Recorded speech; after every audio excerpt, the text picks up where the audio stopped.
그동안에 9번에 걸쳐서 기독교 강요 제3권 20장 기도에 대하여 생각을 했습니다. 기독교 강요 제20장은 비록 장수로는 한 장밖에 되지 않지만 다루고 있는 내용은 아주 방대한 내용이었습니다. 그래서 9번을 다루는데 너무 길어서 더 말씀을 드리기가 힘들다 싶어서 9번 정도로 일단 마감을 했습니다. 그러나 거기에 있는 내용들은 제가 그동안에 기도에 대하여 여러분들에게 수차 메시지를 전했는데 이제 그 메시지 속에 그 내용들이 다 담겨 있습니다. 여러분들이 관심 있게 들으신 분들은 이 목사님의 가르침이 칼빈에게서 나온 것이구나 하는 것을 아마 알 수 있었을 겁니다. 자주 반복되는 이 메시지들은 아주 중요한 것입니다. 우리들이 늘 익히고 또 익혀서 이 거룩한 뜻을 마음에 새기고 또 기도의 삶에 또 새로운 힘과 능력을 얻게 되기를 바랍니다. 오늘은 이제 새로운 장으로 나갑니다. 제3권 21장 21장부터 24장까지 칼빈은 예정론에 대해서 다룹니다. 예정과 선택에 대해서 다루게 되는데 이 예정과 선택의 문제는 굉장히 논쟁적이면서 아주 어려운 문제입니다. 이게 논쟁적인 이유는 예정이 있다, 없다 하는 문제로 많은 싸움이 일어났기 때문이에요. 하나님이 예정하셨느냐, 하나님이 예정하지 아니하셨느냐. 이 문제에 대해서 각자 입장 때문에 친한 사이도 서로 갈라지는 일들이 일어났습니다. 18세기의 영국의 이 위대한 부흥의 주역인 조지 휘필드와 존 웨슬리는 아주 가까운 사이죠. 이 두 사람은 옥스포드 대학에서 만났습니다. 그리고 존 웨슬리가 조지 휘필드보다는 아주 상당히 나이가 많습니다. 13살이나 연상이에요. 그리고 그 당시에 조지 휘필드가 대학에 입학했을 때 존 웨슬리는 이미 대학을 마쳤고 또 교수 요원까지 지내고 또 목사 안수를 받은 상황이었습니다. 그리고 그 당시에 그곳에서 이 메서디스트라고 하는 이 경건한 신앙 훈련을 하는 이 사람들 가운데에서 지도자로 있었어요. 조지 필드는 그 그룹을 사모하고 있었습니다. 학교 입학 전에 학교에 대해서 알아보니까 이 메서디스트라고 부르는 이 일단의 사람들이 있는데 신앙적으로 참 훌륭한 사람들이라더라 이런 소문을 들었어요. 그래서 그곳에 학교에 들어가면 이 사람들과 교제를 하기를 원했던 거죠. 그런데 접촉할 수 있는 길이 없어요. 왜냐하면은 조지 필드는 가난한 집안에서 근로장학생으로 학교에 입학했거든요. 그래서 하는 일은 부잣집 도련님들 기숙사 청소하는 일이에요. 그 일을 하면서 학교 공부를 하는 입장에 있습니다. 가난하고 보잘것없고 줄도 없고 뭐 아무것도 없는 사람이에요. 그런데 이 신앙 모임의 사람들은 정말 유수한 집안의 사람들입니다. 만날 길이 없어요. 누가 연결도 안 시켜줘요. 그래서 조지 필드가 어디 가면 이 사람들을 보기라도 할 수 있을까? 알아보니까 성찬식이 있을 때 어디 어디 교회에 출석한다더라. 이런 말을 들었어요. 그래서 자기도 그 교회에 간 거죠. 성찬식이 있을 때에는 그 교회에 가서 두리번 혹시 왔나 안 왔나 만나질 못해요. 그래 또 알아보니까 어디 이 자원봉사하는 이 곳에 가면은 이 사람들이 자주 온다더라. 그래서 그곳을 찾아갔어요. 그랬는데 하필이면 그날 자살을 시도했던 한 여인이 그곳에 온 거예요. 이 사람이 도움을 요청하는데 자기도 형편없이 지금 어려운 사람이거든요. 그래서 이 여인에게 이야기를 해줍니다. 어디 가면 찰스 웨슬리라고 하는 사람이 있는데 이 사람에게 가서 도움을 요청해 보세요. 누가 보냈냐 그러면 저를 말하지는 마세요. 이렇게 하고 보냈는데 며칠 있다 찰스 웨슬리가 조지 필드를 찾아온 거예요. 조지 필드는 깜짝 놀랐죠. 찰스 웨슬리는 자기보다 상당히 연배이고 학교에서도 유명하고 아주 한다 하는 사람인데 자기 대학교 1학년 가난한 근로장학생 말이 좋아 장학생이지 정말 사환 같은 이런 입장에 있는 사람인데 이 유명한 사람이 찾아온 거예요. 이 여인이 찾아가서 도움을 요청하고 누가 보냈냐 그랬더니 말하지 말랬는데 말하지 말랜 것까지 말한 거 있죠. 예, 그게 다 뻔하잖아요. 예. 그래서 조지 필드라고 하는 사람이 이야기해서 내가 찾아왔습니다. 그랬더니 찰스 웨슬리가 그런 사람이 있었구나. 그리고는 당장 찾아온 거예요. 그리고는 내일 아침에 우리 식사 같이 하면서 대화를 좀 나눕시다. 그리고 돌아간 거예요. 얼마나 가슴이 뛰고 참 하늘같이 보이는 이 선배, 그 대단한 사람이 자기를 찾아왔고 다음날 아침 식사에 초대를 한 거예요. 그래 밤잠도 못 이루고 다음날 아침에 가서 대화를 나눠요. 식사를 같이 하고 대화를 나누고 자기의 소원을 이야기합니다. 나도 정말 경건한 사람이 되고 싶다. 나도 정말 당신들처럼 믿음의 삶을 살고 싶다. 그런데 나는 너무나 약하고 보잘것없는 사람이다.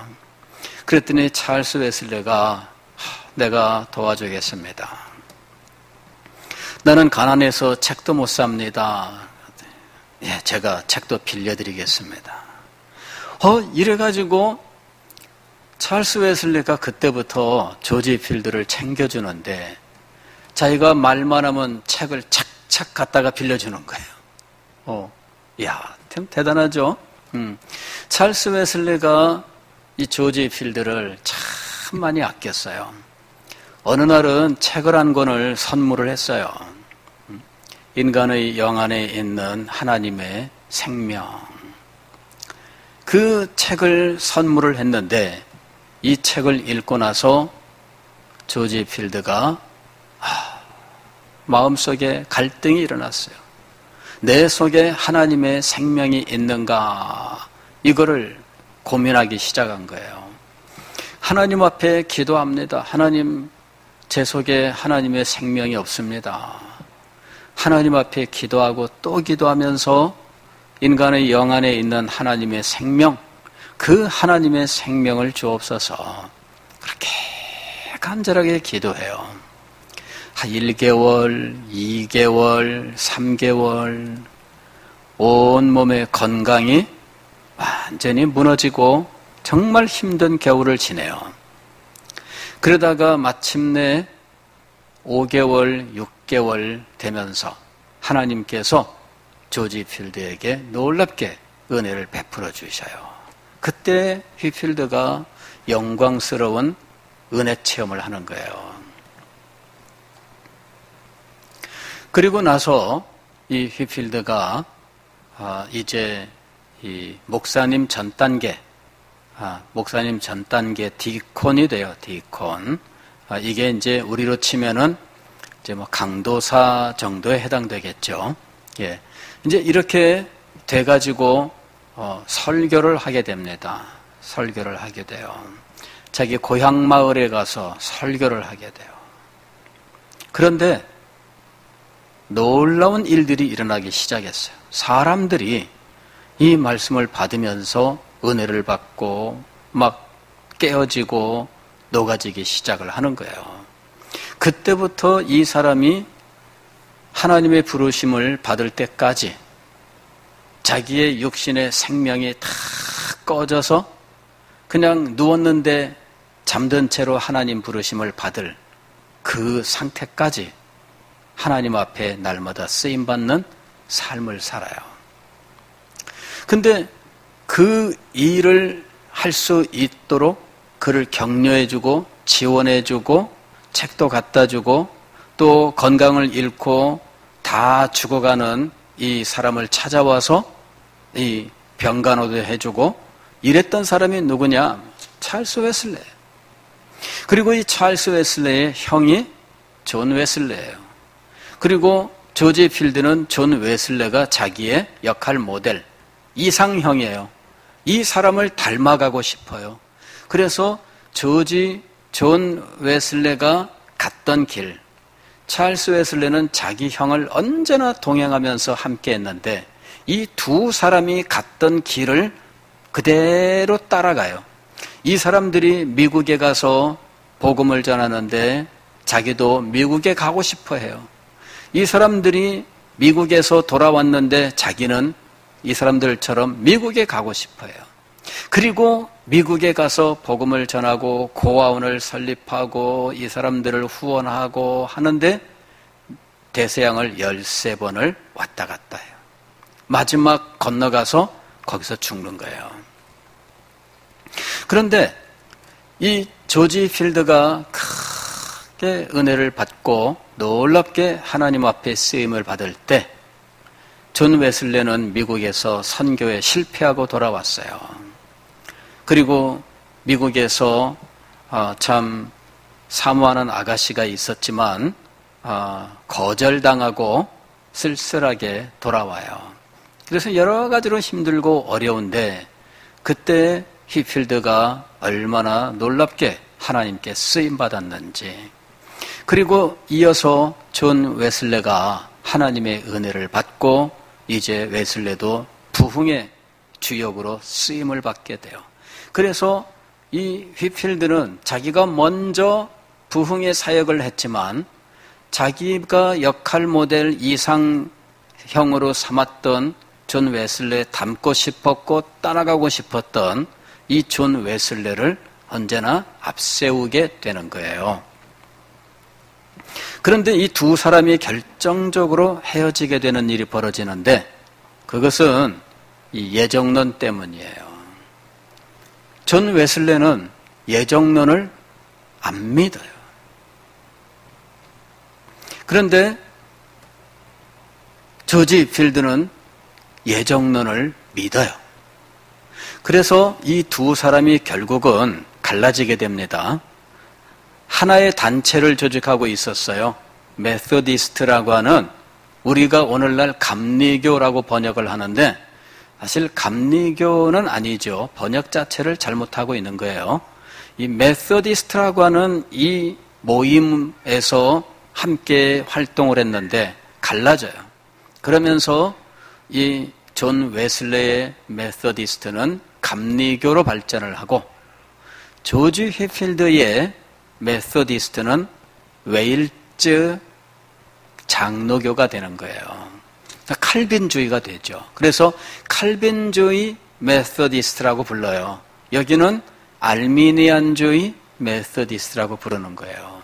이 그렇게 친하던 사람들, 정말 조지 필드의 경우에는 자기의 역할 모델이요, 이상형이요, 존경하는 선배요, 정말 그 모든 것들을 닮아가고 싶고 그 뒤를 따라가고 싶었던 사람이지만 그럼에도 불구하고 그 사람을 떠날 수밖에 없어요. 공개적으로 서로 신학 논쟁을 하고 갈라져요. 그 주제가 뭐냐 이거죠. 그 주제가 예정론이에요. 예정론. 아마도 존 웨슬레의 경우에 생각하면 괘씸하달지 그럴지 모르겠어요. 왜냐하면은 자기보다도 나이가 한참 어리고 자기가 그저 업어 키우다시피 한 사람인데 예정론 문제로 자기에게 반기를 들었거든요. 그러니 어찌 보면은 괘씸하다 이렇게 말할 수 있을 거예요. 그런데 어쨌든 서로 갈라지게 돼요. 그러나 조지 필드가 존 웨슬레를 끝까지 존중하고 존경하는 것은 맞아요. 신학적으로는 견해가 다르지만 그래서 나중에 조지 필드가 죽었을 때 존 웨슬레가 장례식 설교를 하는 거예요. 그러니까 서로 이제 화해의 길을 가게 되지요. 그러나 신학적으로는 하나가 될 수가 없어요. 이때 이 사람들을 결정적으로 갈라놓게 한 것이 뭐였다고요? 예정론이에요. 예정론. 이것 때문에 갈라져요. 정말 헤어져서는 안 되는 사람들이었는데 예정론 때문에 헤어져요. 우리들도 마찬가지예요. 예정론 때문에 논쟁하다가 서로 원수되는 경우들도 참 많아요. 저도 청년 시절에 어떤 분하고 예정론 문제로 이야기를 꺼냈는데 처음에는 가볍게 얘기하다가 서로 논쟁이 되고 나중에는 이건 정말 지금까지도 가까워지지 않습니다. 굉장히 가까운 사이인데 그 뒤부터는 그냥 남남이 돼버렸어요. 저는 예정론을 믿고 그 사람은 예정론을 공격하거든요. 교묘하게 공격하거든요. 그거를 견디지 못했던 거예요. 그래가지고 제가 한마디 그냥 세게 말을 하고서는 이제 그 다음부터 이제 멀어지고 말았죠. 참 이런 일들은 아마 역사 속에서뿐만 아니라 주변에서도 아마 많이 일어났을 거예요. 칼빈은 왜 예정론을 말했을까? 칼빈은 이것이 성경의 교훈이기 때문에 그냥 간단해요. 이게 성경의 교훈이기 때문이에요. 달리 할 길이 없어요. 하이데베르크 요리문답이라고 우리 개혁주의의 유명한 요리문답 책이 있습니다. 거기서 이렇게 얘기해요. 삼위일체에 대해서. 왜 삼위일체를 가르칩니까? 성경이 그렇게 말씀하고 있기 때문에. 다른 방도가 없어요. 성경이 말씀하고 있으면 말씀할 수밖에 없습니다. 성경이 말씀하고 있는데 내가 싫다고 해서 말하지 않으면 어떻게 되겠어요? 성경이 가르치고 있는데 이것을 말하면 불리할까 봐 말하지 않는다면 어떻게 되겠어요? 그런 일이 일어나면은 하나님의 말씀을 가리는 것이 되겠죠. 이건 뭐냐면은 하나님의 말씀을 제하여 버리는 것과 동일한 거예요. 성경책에서 삭제하는 것만이 하나님 말씀을 제거하는 것이 아니라 성경에 가르치고 있는데 말하지 않으면 성경의 가르침을 제거하는 것과 똑같은 거예요. 그래서 칼빈은 예정론을 말하지 않을 수 없었습니다. 그리고 이것을 말하면서 칼빈은 확신이 있었어요. 하나님의 말씀은, 즉 하나님의 말씀의 교훈은 우리의 유익을 위한 것이다 하는 거예요. 우리의 유익을 위한 것이다. 다시 말씀을 드리면 예정론도 우리의 유익을 위한 것이다. 이걸 믿었던 거예요. 어떤 사람들은 예정론을 무서워하고 두려워하고 싫어하고 부인하고 싶어하고 이런 모습들을 보여줘요. 그러나 칼빈은 이것을 우리의 유익을 위하여 주신 교훈으로 믿었던 거예요. 칼빈은 예정론을 가리는 것은 하나님의 영광을 가리는 것이라고 믿었어요. 하나님의 영광을 가려서는 안 된다. 왜? 예정 속에 하나님의 권세와 영광이 가장 찬란하게 드러나 있기 때문이죠. 어떤 사람은 구원하기로, 어떤 사람은 구원하지 않기로. 자, 이게 어떤 사람이 들을 때에는 불합리하게 보여요. 그런데 그것 자체가 하나님의 무한한 영광을 나타내고 있다는 것이죠. 과거에 조나단 에드워즈 목사님이 이 대학원에 다닐 때였어요.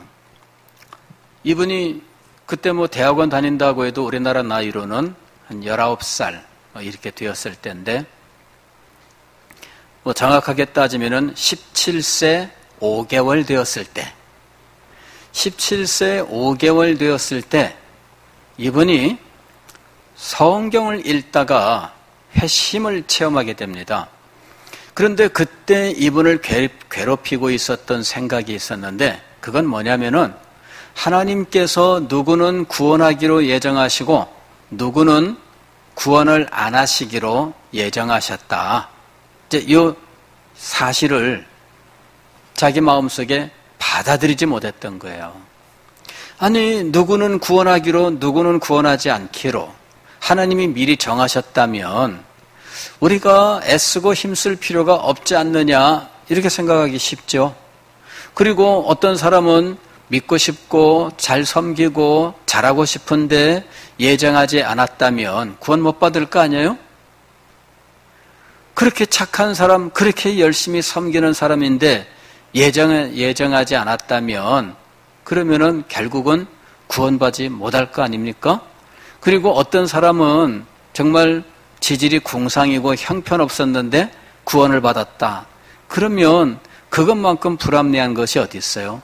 저 착한 사람은 구원받지 못하고 여기 형편없는 사람은 구원을 받는다면 얼마나 불합리하냐. 하나님은 독재자인가? 이렇게 생각한 거죠. 하나님 기분대로 그냥 너는 저타까지 거 구원, 너는 멸망. 아니, 하나님의 그 판단으로 누군가의 영원한 운명이 천국과 지옥으로 갈린다면, 야, 이거 말도 안 된다. 이게 에드워즈의 생각이었어요. 누구한테 말도 못하고, 아버지도 유명한 목사님이요, 자기 외할아버지는 그 지역에서 엄청난 인물인데, 목사님이신데 어떻게 그 손자가 그런 생각하고 있다는 것을 드러낼 수 있겠어요? 못 드러내는 거예요. 그리고 혼자 고민하면서 신앙적으로는 슬금슬금 퇴보하는 상황이었어요. 그런데 어느 날 성경을 읽다가 디모데전서 1장 17절 말씀을 읽게 되는 거예요. 영원하신 왕 곧 썩지 아니하고 보이지 아니하고 홀로 하나이신 하나님께 존귀와 영광이 영원 무궁하도록 있을지어다. 영원하신 왕. 그런데 하나님을 뭐라고 표현하느냐 하면 영원하신 왕 곧 썩지 아니하고 보이지 아니하고 홀로 하나이신. 이거는 하나님에 대한 최상의 표현이에요. 썩지 아니하고, 이건 뭐예요? 영이신 하나님이죠. 영이신 하나님. 또 보이지 아니하고, 분명히 존재하지만 보이지 아니하는 이 영광스러운 분이란 말입니다. 그리고 홀로 하나이신, 이거는 천지간에, 아니 온 우주 만물 밖에 계신 하나님을 말씀하는 거예요. 그 구절이 마음속에 갑자기 탁 부딪히면서 하나님이 멋대로 누구는 구원, 누구는 멸망, 이게 아니다라고 하는 걸 알게 된 거예요. 멋대로가 아니라 그것은 하나님의 당연한 권세, 그리고 그것은 하나님의 지혜에 속한 것이에요. 그 오묘한 지혜, 그것은 인간이 자기의 머리로 판단할 수 없는 거예요. 칼빈도 이 예정론에 대해서 하나님의 지혜에 대해서 이야기를 합니다. 하나님의 지혜의 내밀한 성소라고 표현을 해요. 지성소란 말이죠. 하나님의 지혜의 지성소에서 일어나는 일들에 대하여 함부로 뛰어들지 말라, 이렇게 얘기한 거예요. 지성소에는 아무나 들어갈 수 없어요. 또 아무 때나 들어갈 수 없습니다. 지성소에는 1년에 한 번 대제사장이 대속죄일에 3년 된 흠없는 어린 양의 피를 담아 그 안에 들어가서 속죄소 뚜껑, 그 번제 그 법궤 뚜껑, 그 시은소, 속죄소라고 부르는 거기에 피를 뿌릴 때만 지성소에 들어갈 수 있는 거예요. 그런데 이 지성소는 통으로 짠 이 천으로 되어 있거든요. 그래서 이렇게 옆으로 들추고 이럴 수가 없어요. 영화관에 가게 되면 커튼이 있잖아요. 커튼 옆으로 비키고 들어가잖아요. 그런데 지성소는 그렇게 들어갈 수 없어요. 어떻게 들어가야 돼요? 밑에서 이렇게 들어주면 기어서 들어가야 되는 거예요. 예전에 저희도 비슷한 일을 했었거든요. 동네에 서커스단이 들어오게 되면 그냥 서커스 선전하고 다니잖아요. 쿵쾅쿵쾅 북치고 그다음에 이렇게 몸에다 걸치고 그 광고판 걸치고 막 다니잖아요. 그러면은 그 마을 큰 공터에 갑자기 그 큰 나무 이런 것들 갖다가 묶기 시작하더니 천막을 둘러치는데 얼마나 큰 천막이 생기는지. 밤에 사람들이 서커스 보러 갔는데 우리는 돈이 없어요. 표를 못 사. 어떻게 해야 돼요? 몰래 끼어서 이 천막을 들추고, 그죠? 예. 머리부터 들어가면 어떻게 될까요? 여기서 어딜 들어와? 엉덩이부터 들어가는 거예요, 이제. 어딜 나가? 하면서 잡아당기면 쏙 들어가는 거죠. 예. 자, 어쨌든, 이렇게 이제 기어 들어가야 되는 거예요. 예. 그게 지성소예요. 대제사장이 아니면 그곳에 들어갔을 때 어떤 일이 벌어질까요? 예. 죽는 거예요. 대제사장도 정해진 그 날과 그 시가 아니면 들어갈 수 없어요. 이게 지성소예요. 자, 예정론은 어디에 속한 것이냐? 하나님의 지혜의 내밀한 성소, 즉 지성소에서 일어나는 일이란 이야기죠. 그래서 우리가 그 속에서 일어난 일을 인간적인 생각으로 함부로 판단해서는 안 된다는 거죠. 겸손하라, 그 얘기예요. 이 교훈이 우리에게 주는 유익이 있습니다. 크게 두 가지 유익이 있어요. 첫 번째는 뭐냐면은 이 예정론은 우리에게 겸손을 가르친다. 겸손을 가르친다. 아주 탁월하게 겸손을 가르치는 도구입니다.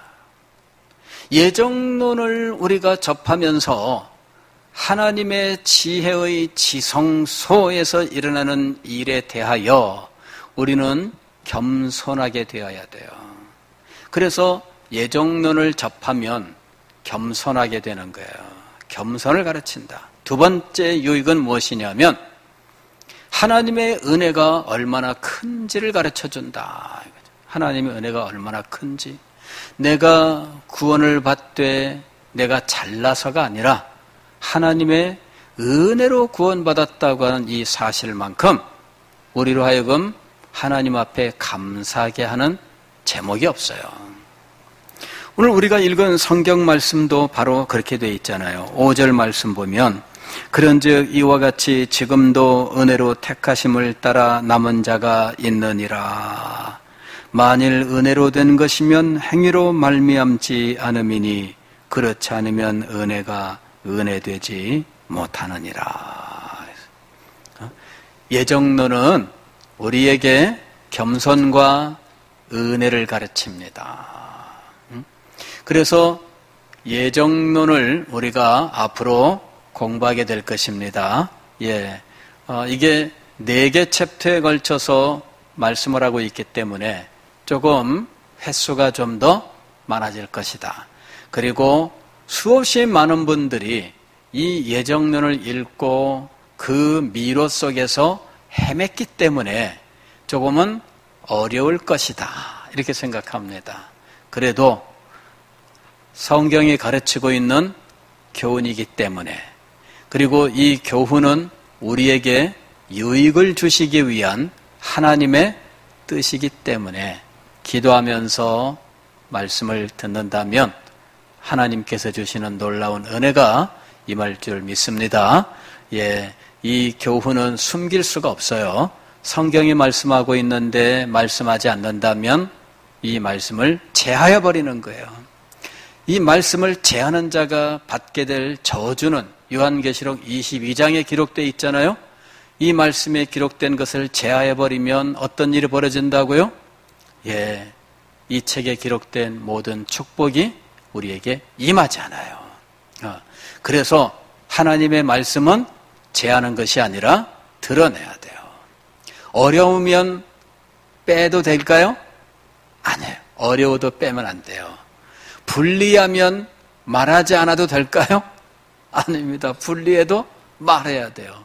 제가 말씀을 전하고 제가 오히려 양심에 찔리는 일들이 참 많아요. 왜? 하나님의 말씀은 그런 때가 있거든요. 그러나 불리하다고 해서 말하지 않을 수 없어요. 이걸 말씀을 전하는데 양심에 찔려서 괴로워요. 그래도 말해야 돼요. 이걸 말하면 제가 가진 문제들이 드러납니다. 그래도 말해야 돼요. 하나님의 말씀은 말씀해야 돼요. 그래서 앞으로 조금은 어려워도 조금은 불편해도 하나님의 교훈이기 때문에 기도하면서 이 교훈을 통해서 무한한 겸손과 한량없는 은혜를 받는 귀한 자리에 이르시기를 주의 이름으로 축원합니다.